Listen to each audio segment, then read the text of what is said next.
Salut tout le monde, ici Omnira. Aujourd'hui, j'aimerais inaugurer ma nouvelle série de vidéos que j'ai appelée Les Jeux d'Omnira. À chaque vidéo, je vous montrerai un jeu que j'ai aimé, qu'il soit un gros jeu ou juste un petit jeu sans grande prétention.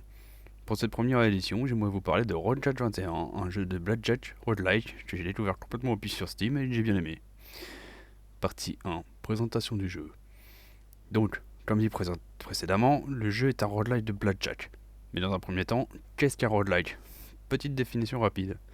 Un roguelike est un type de jeu inspiré de rogue, de le nom, où le concept est l'exploration de donjons générés aléatoirement, autrement dit de manière procédurale, où tu récupères divers bonus, eux aussi aléatoires, pour améliorer tes statistiques et devenir plus puissant. Et quand tu meurs, tu perds tout ce que tu as récupéré pour redevenir le petit être faible du début et tu recommences tout. C'est un style de jeu basé sur la répétition, l'apprentissage constant et l'amélioration personnelle. On peut citer The Binding of Isaac comme exemple de roguelike connu. Pour ce qui est de Roadjack 21, voici comment se présente le jeu. Vous avez un arbre avec divers embranchements que vous allez parcourir pour atteindre le boss de la zone afin de le battre et passer à la zone suivante. Et pour ce faire, il faut participer à différents combats et événements. Les combats justement, voici comment ils se présentent. Ouais, ok, un peu d'explication. Je vais faire comme si vous n'y connaissiez rien, d'accord? C'est parti. Juste là, c'est votre barre de vie. Si elle tombe à 0, vous mourrez et vous recommencez la run depuis le début. Là, c'est la barre de vie de votre adversaire. Pour gagner, faut qu'il atteigne 0. Ici, c'est votre deck. Vous pouvez le consulter à tout moment pour voir les cartes qui vous restent. J'expliquerai plus tard à quoi ça sert. A droite, là, ce sont les différentes actions possibles, que j'expliquerai dans la partie dédiée. Et au milieu, ce sont vos cartes et celles de l'adversaire. Vous me suivez? Bien. Passons donc à la partie suivante, à savoir... Partie 2, le gameplay. Le jeu est donc un blackjack. Pour ceux qui ne connaissent pas, vous piochez 2 cartes, votre adversaire aussi. Lors de votre tour, vous pouvez hit, piocher une nouvelle carte supplémentaire, double, faire un hit double, stand, vous arrêtez là pour la manche. L'objectif est d'atteindre 21 pour faire un blackjack, et donc activer les cartes que vous avez piochées, ou du moins vous en rapprocher le plus possible sans dépasser, sinon c'est au tour de votre adversaire, et vous prendrez son attaque de plein fouet, sauf si vous faites un score plus élevé que celui de votre adversaire, ou si ce dernier dépasse également 21, auquel cas, vous faites une égalité et on recommence. Vous avez compris? Version simple. Faut faire 21. Si on fait moins, c'est celui qui est le plus près qui gagne. Si on fait plus, c'est l'autre qui gagne, sauf s'il fait plus aussi, auquel cas, personne gagne et manche suivante. Ça va, vous suivez? Bref. Si vous faites tous les deux blackjack, il y a égalité et manche suivante. Si jamais vous gagnez une manche, vous infligez des dégâts égaux au total des cartes en main. D'ailleurs, même si le tirage est aléatoire, il y a possibilité, comme dit plus tôt, de regarder le jeu pendant la partie, ce qui vous permet d'anticiper plus ou moins bien les prochaines cartes que vous allez tirer, et donc vous permettre de faire plus facilement des blackjack ou de bons tirages. En effet, les cartes améliorées sont indiquées par le jeu en allant sur le paquet, ce qui vous permet de savoir à peu près quelle carte vous allez tirer.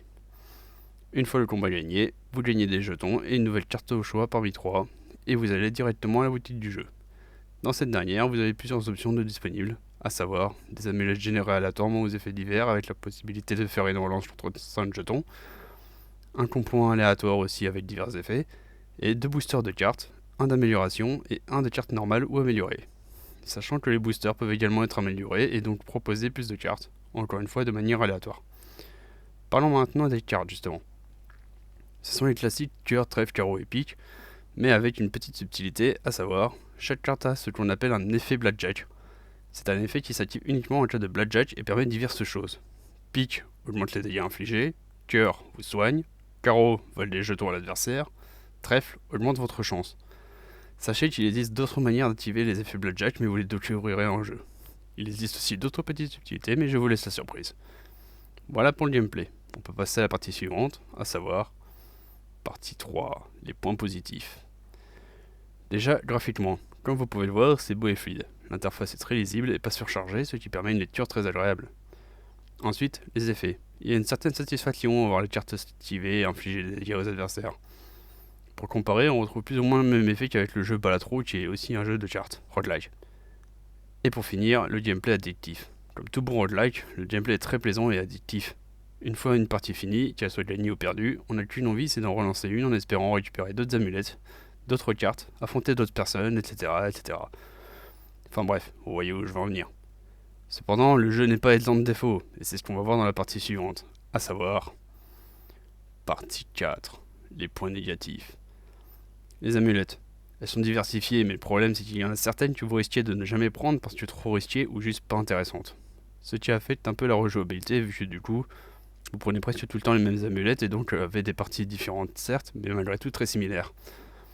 Autre défaut, le jeu est un peu plus facile que certains autres roguelikes, le rendant à la fois plus accessible, à la fois moins adapté pour ceux qui recherchent de la difficulté dans leur jeu. A vous de décider si c'est réellement un défaut ou pas. Personnellement, je le mets dedans, mais je suis pour l'idée de rendre les jeux plus grand public. Dernier défaut, le manque d'environnement. En effet, le jeu est séparé en seulement 3 parties différentes. Cependant, non seulement l'environnement ne change pas l'esthétique du jeu, bien qu'il soit très bon, mais en plus, ils sont finalement très peu. 3 zones, 3 boss, et c'est tout.